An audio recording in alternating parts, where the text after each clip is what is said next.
Well, hello, everybody, and welcome again to another episode of Adult Child of Dysfunction. Today, we have with us a very special guest. And the reason I say this is because up until about 2 weeks ago, I had no idea who this person was. A mutual friend of ours who I have actually known longer than anybody else in my life, short of my immediate family, also knows her. And as I was out to lunch with him one day, we were talking, and he said, "Oh, wow, you have to meet my friend Misty because she wrote a book and she sounds like she had a very similar upbringing to you. She cuts my hair. She's absolutely amazing." So we connected. He gave me a copy of her book right here, which, boop, right there. And he said, of course, I need it back because it's a signed copy. So he's very particular about that. So I will give it back to him. But I had to reach out to her and I reached out. We met for coffee the other day, and boy, he was not kidding. Like, I feel like we lived these horizontal lives, just 20 years difference. I mean, so, so I want to bring here today to talk to us. Her name is Misti Blu, and she is absolutely amazing. So, hello, Misty. Hello, thank you. That's a great introduction. You're amazing as well, and I'm grateful that we were able to connect. Oh yeah, and I'm curious because we're going to start doing some fun things together. But um, we introduce obviously the people that are listening to this podcast know that my history of having adult. Well, I'm the adult child of two alcoholic parents. It seems like we've overlapped in so many different ways. But you have a book. You are doing some amazing things. So tell us a little bit more about just like your quick version of your history. I mean, there's so much that is in a book, but a little quick cliff note I would say is I was raised by an alcoholic father. My mother, um, I would say, probably struggled with a little bit of alcoholism, maybe as a coping mechanism, but um, my main struggle was my father. So he drank. He would have periods of sobriety where he was literally the best dad in the world. We go to Disney World, we go on road trips, like he cooked pancakes for breakfast.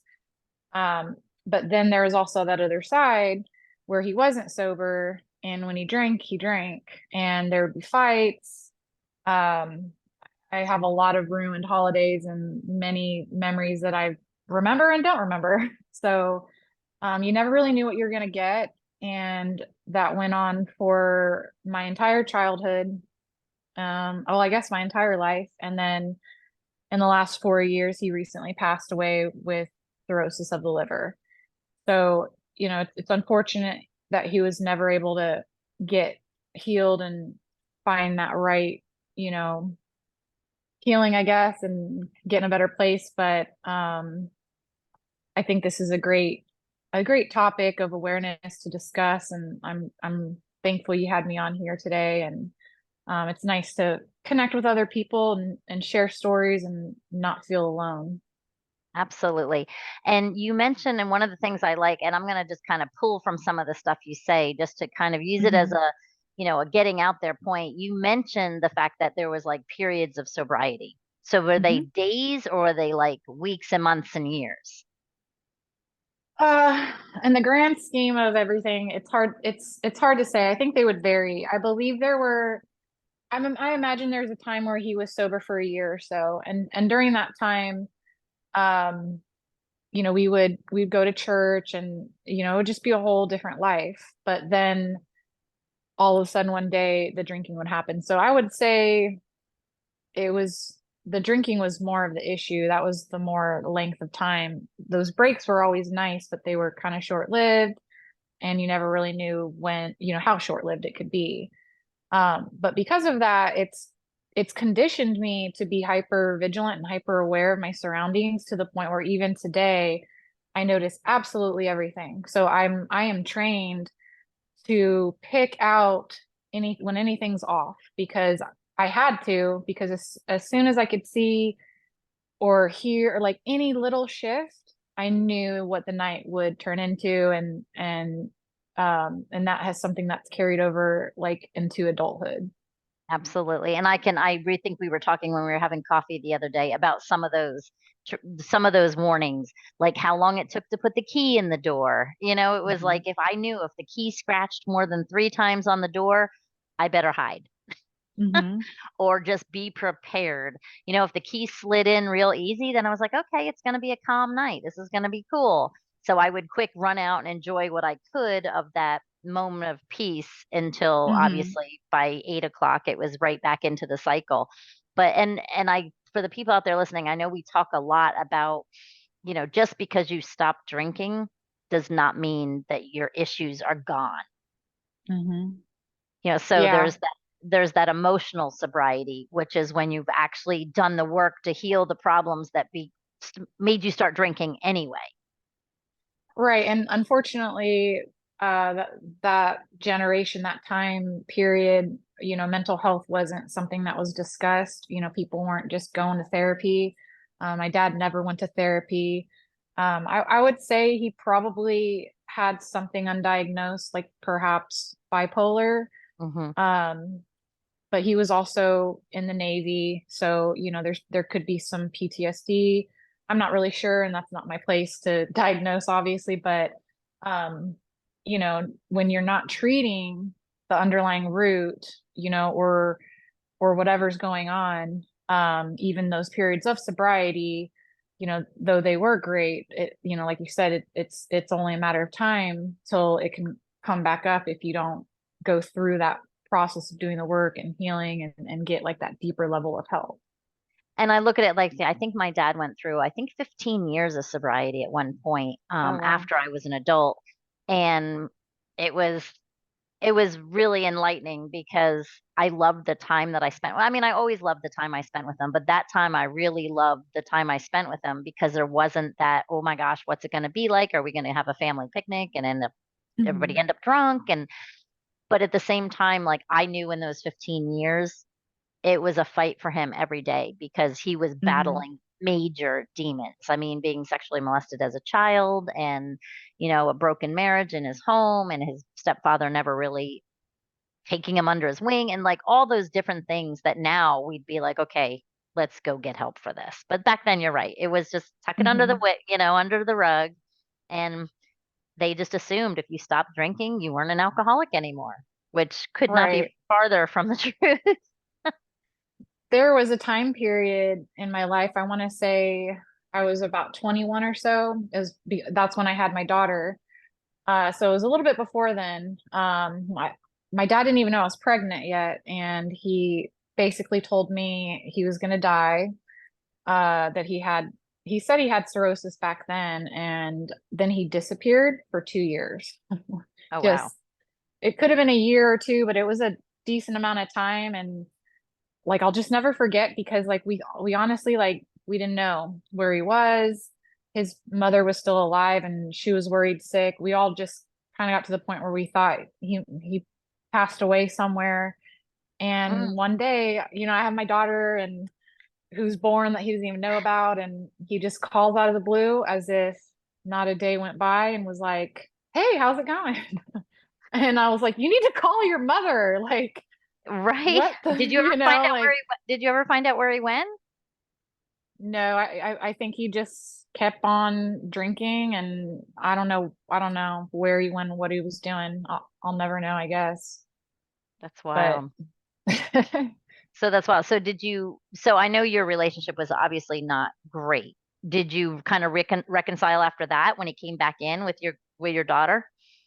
yeah, so uh hmm, there wasn't really a whole lot of having to reconcile like things until later on. So like Okay. I think being the daughter of an alcoholic father, like something that I've learned now at my age and in my life at this point is that's all that I knew what love was.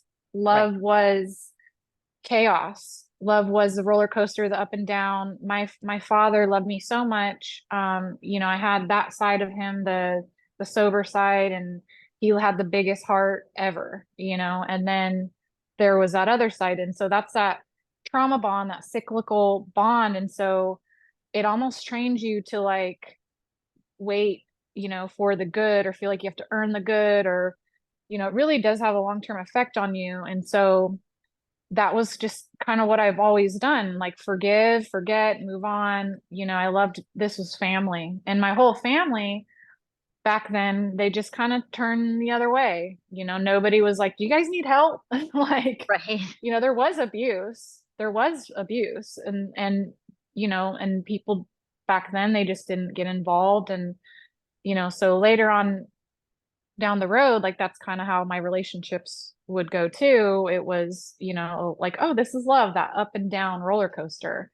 Right. Um, but towards the end, I would say, as I was starting to heal and going to therapy and like learning how to set boundaries, there was a time where I didn't talk to him for 3 months and I had to set that boundary. Even though he was in Missouri and I was in Florida, he would say nasty things like when he'd get drunk or upset. And I had to create that space and that boundary. And it was really hard, but he eventually after about 3 months or so, he kind of came around and apologized. And I think he understood and was going to ready to respect the boundary. And after that, we would have weekly calls. I call him every Sunday, text him throughout the week. And it was nice, even though he was still crushing a, 18 pack of Right. whatever. And, it was only just a couple years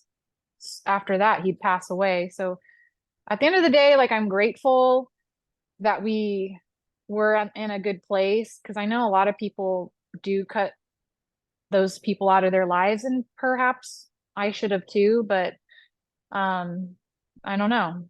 That's just kind of how it worked out for me.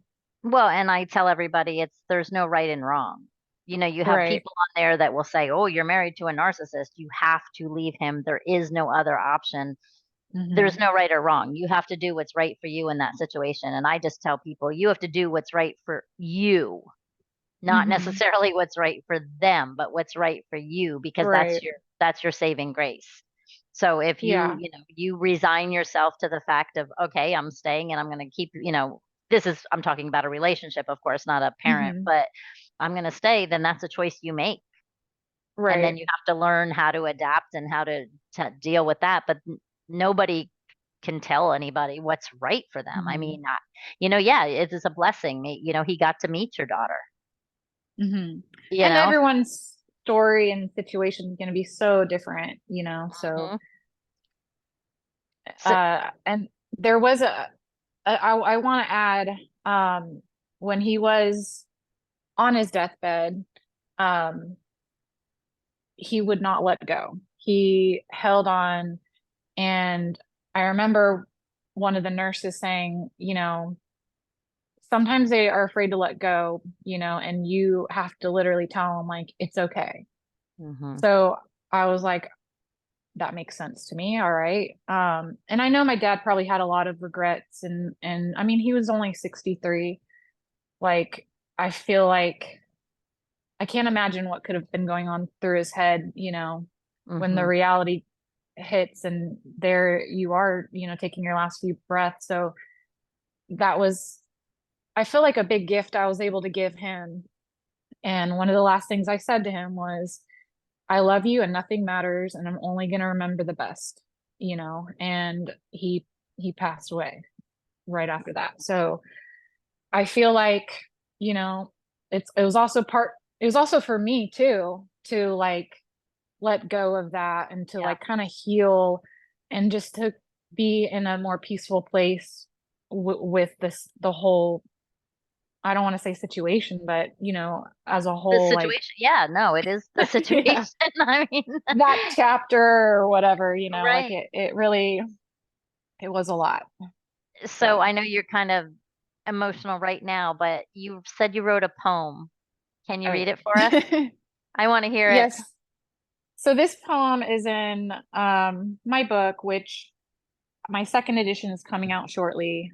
This particular chapter is called Daddy's Girl. Um, I do have a lot of chapters about mental health, and there's one called Booze Blues on drinking. So, um, but anyway, this one's called Sunday's Best. Maple syrup on the dining room table adheres to my skin, reminding me of Sunday's breakfast. The sun was pouring through the window, illuminating the dust in the air as it slowly floats. My dad was big and tall like a lumberjack. He flipped pancakes while singing along to Led Zeppelin. His smile was as warm as the butter melting on the plate he made for us. This glimpse was like a family portrait on the wall. It's Sunday's best, like what you see during a church service. Monday, Tuesday, Wednesday, Thursday, Friday, Saturday. Those days were not the same. Those days were darker and they were not mundane. His smile faded as he wiped the liquor off of his mustache, swaying as his eyes showed someone else's soul.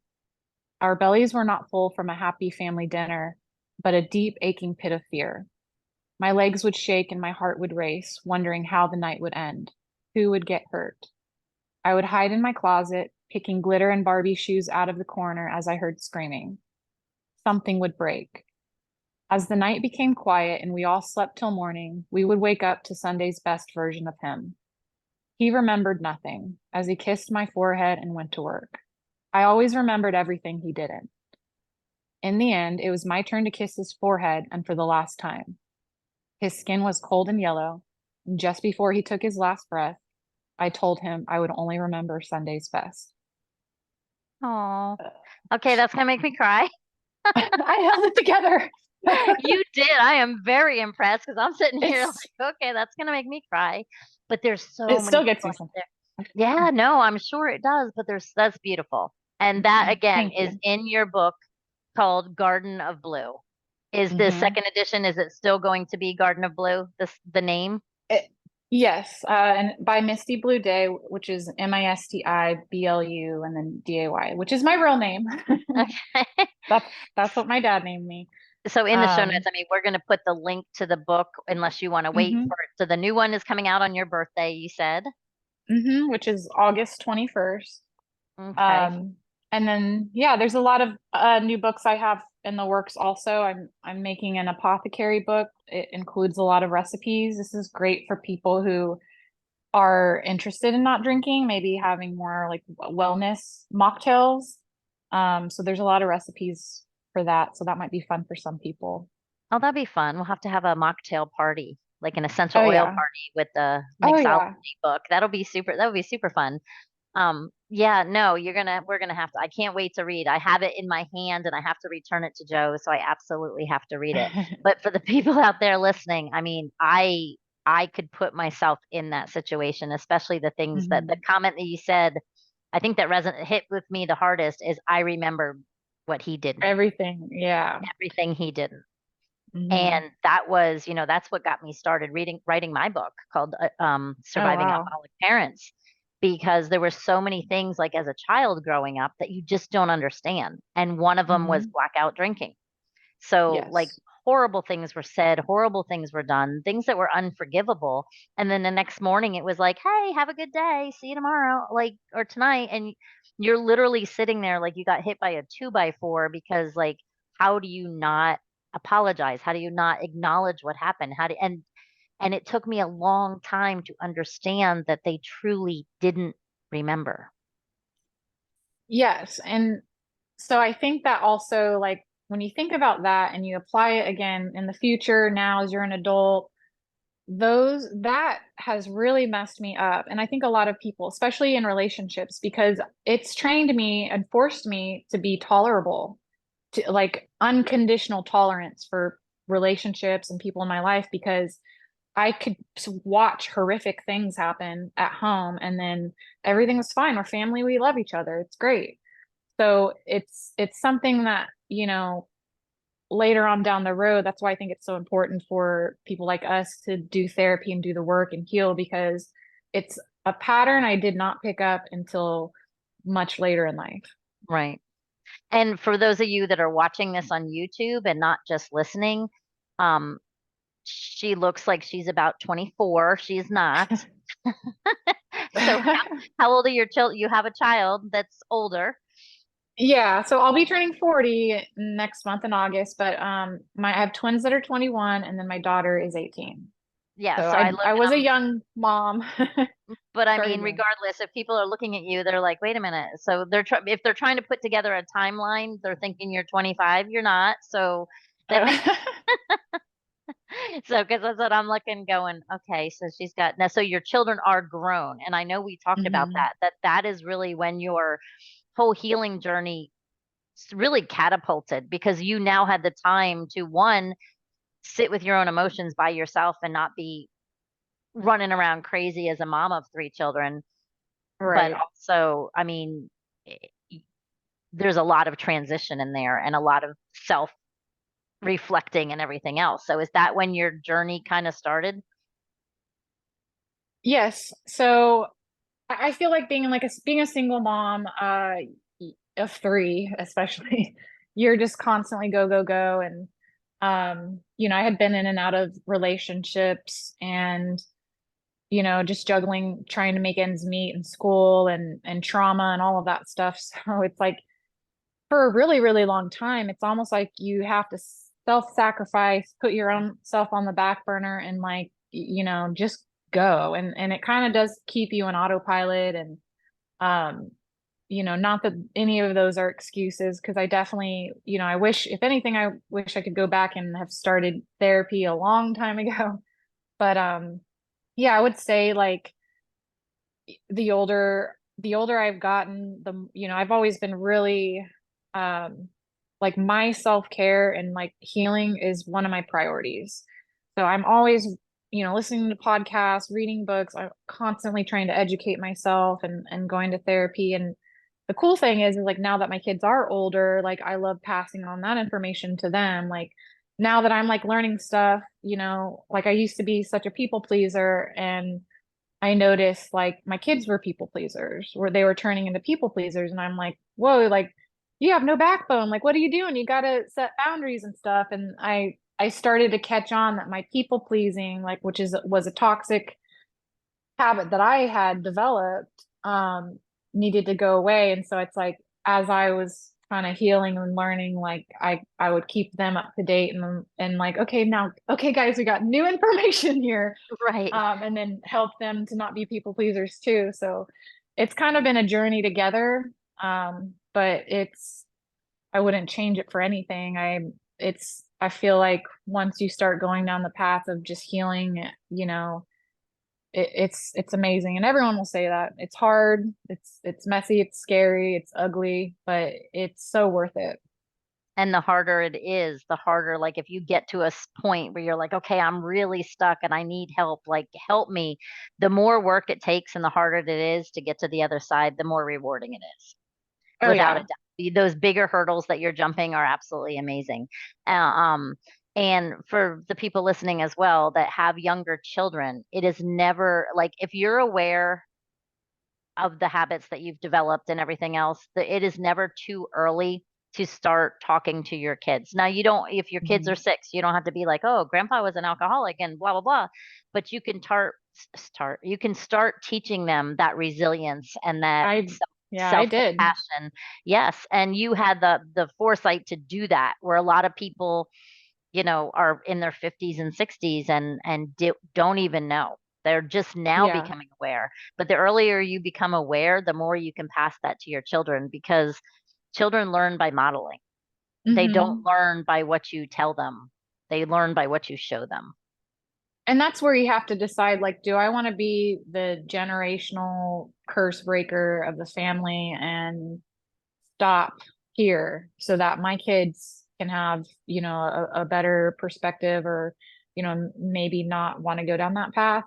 I mean, obviously, you can't control where everyone goes, but I did always try to keep things educational. Sometimes I had to use myself as the example, but a lot of times that's what our car rides would be like. I'd talk about credit or whatever things I wish I knew my Right. parents told me about having a bank account and saving and just any kind of little thing that I felt like I had to learn.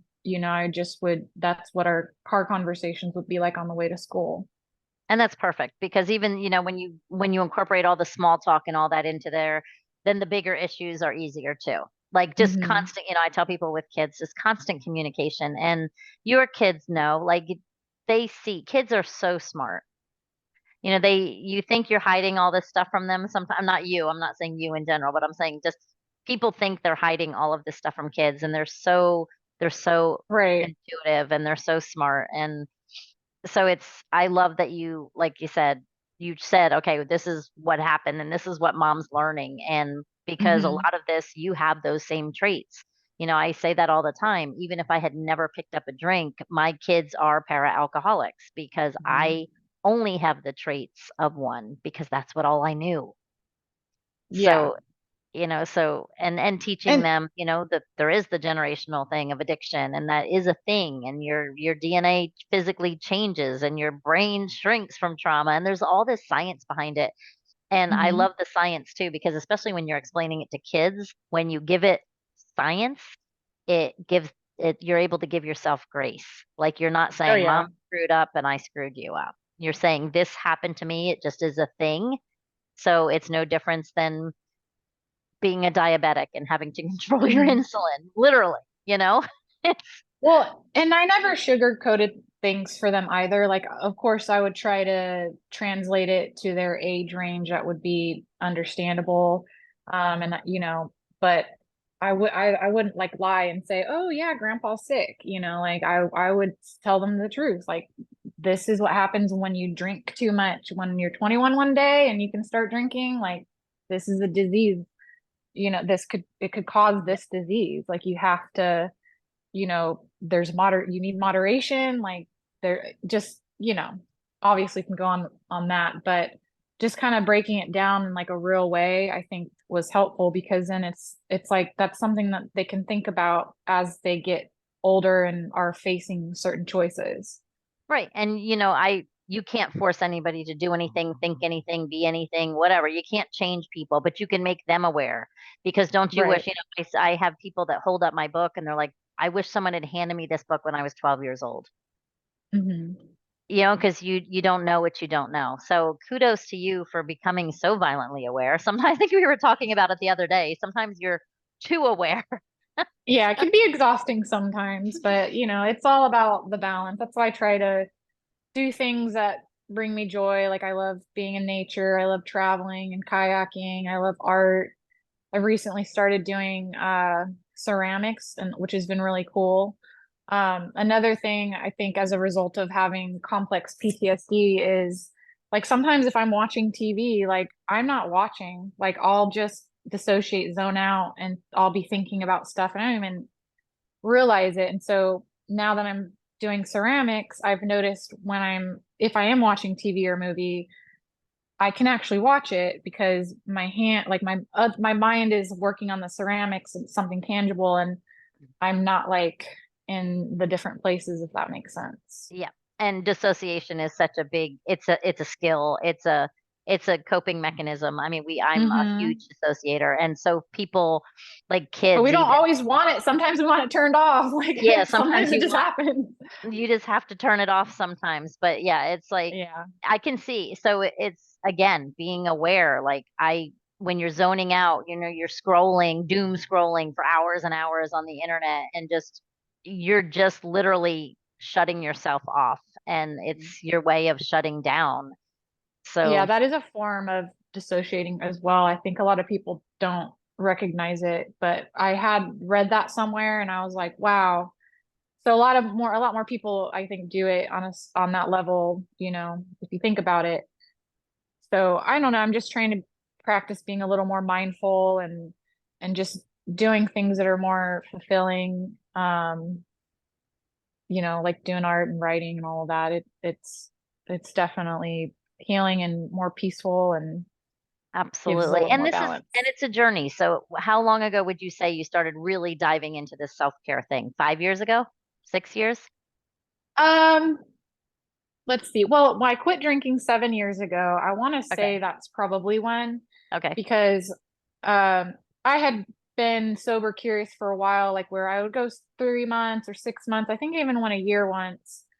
So when I got down to that point, 7 years ago, when I was done, um, I would say that's where I started to think about my mental health and healing and just taking care of myself. I was living in a constant state of burnout. Like my dad was still alive at the time. He would sometimes call me up, call me name, hang up on me.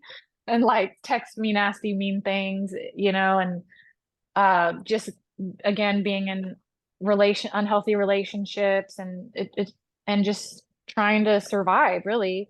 Um, I recognize that like my body mentally and physically, like I needed to start filling up my own cup. I Yep. needed to care about myself. And so when I quit drinking, I noticed, like the times I would drink was usually like if the kids were at their dad's or something, I'm home alone. Like like I didn't want to be alone. Like I didn't Right. know how to be alone like that. It felt weird and scary in the quiet house by myself. So I would go out and drink or be social. And so when I got rid of that, cut that out of my life, I noticed like none of my friends were my friends. They were just drinking buddies. No one cared about me. No one even missed me.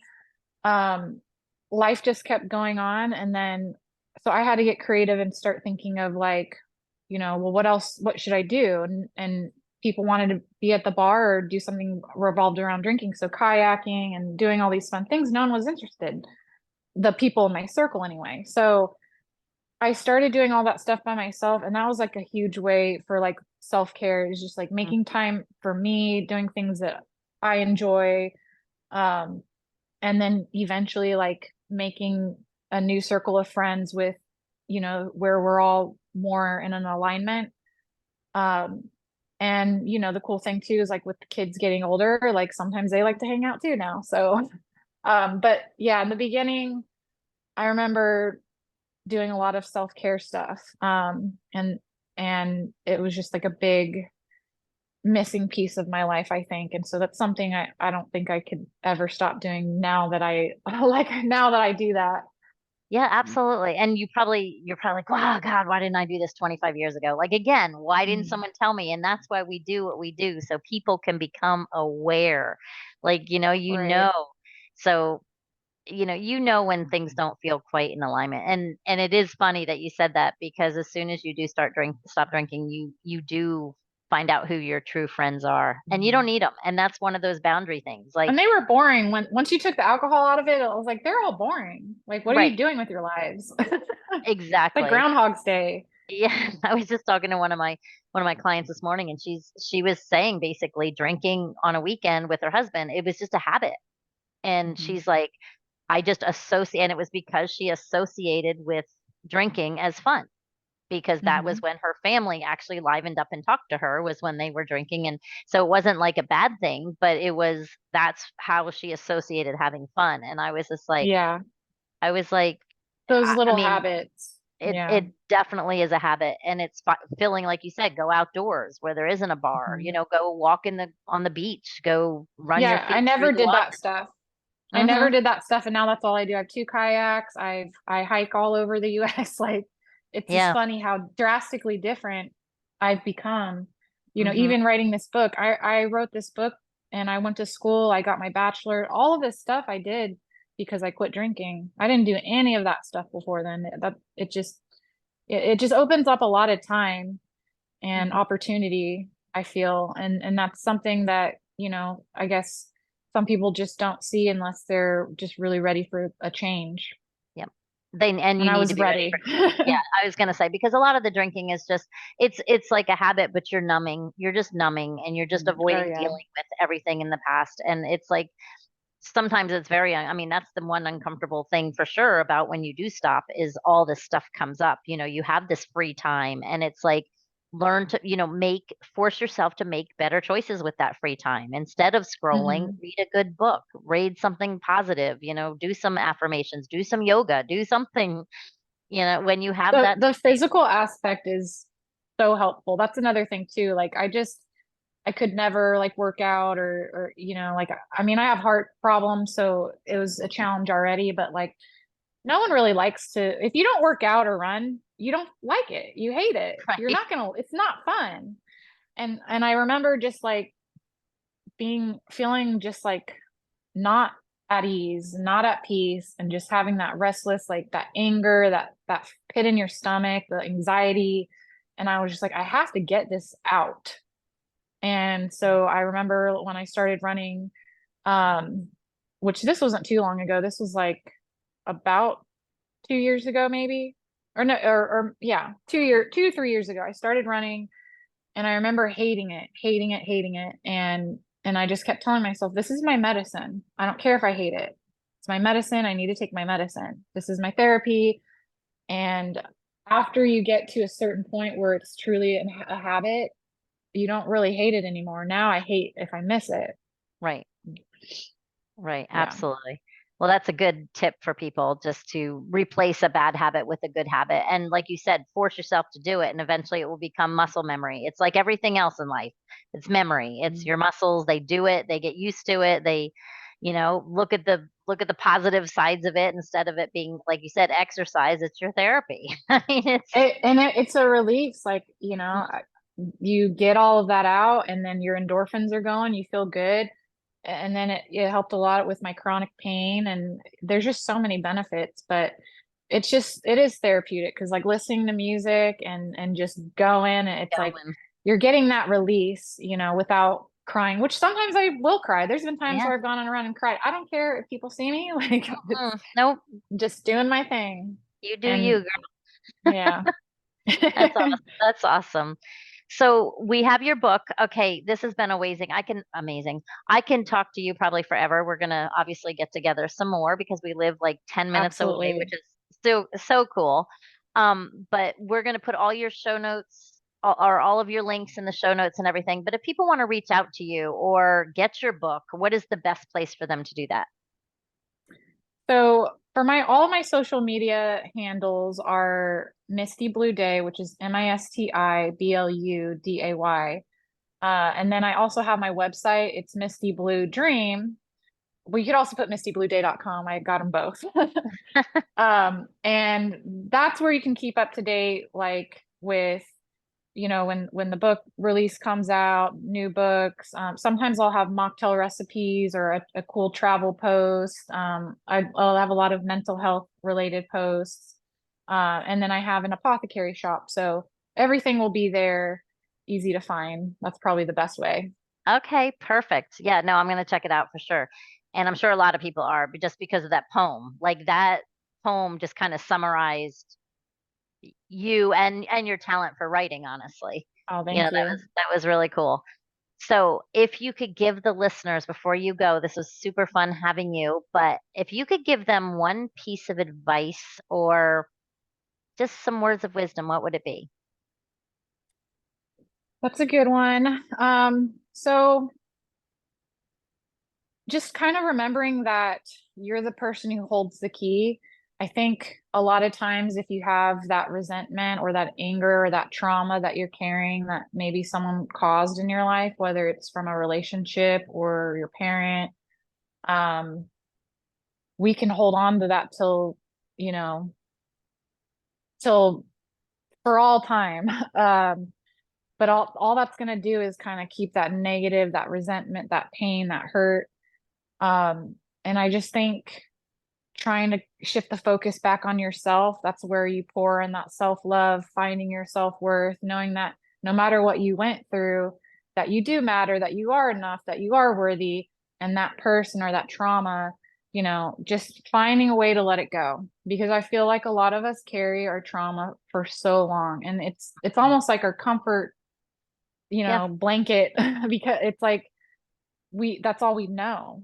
And it is scary to let go of. And a lot of times we kind of want to blame all of our fear and our pain and hurt and our being stagnant on that.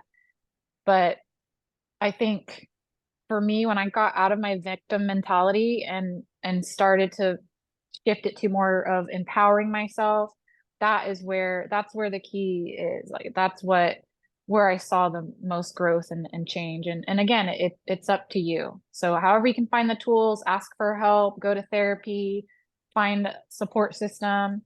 But you're the one who's got to do the work, and you're the one who's going to have to cut that tie and heal and let it go and stop carrying that baggage. perfectly said. Absolutely perfectly said. Thank you so much, Misty, for coming on. Thank you. Thanks for having Yeah, me. it was fun. And for all of you out there listening, you heard it. You are your own superhero. So do what you have to do, get the tools, But most importantly, like she said, is know you're worth it. Know that there's something happier and better on the other side, and you are worth every single second and every single dime or whatever it is that you spend to get there. It is so worth it because you're worth it. Thank you. And you guys see you next week.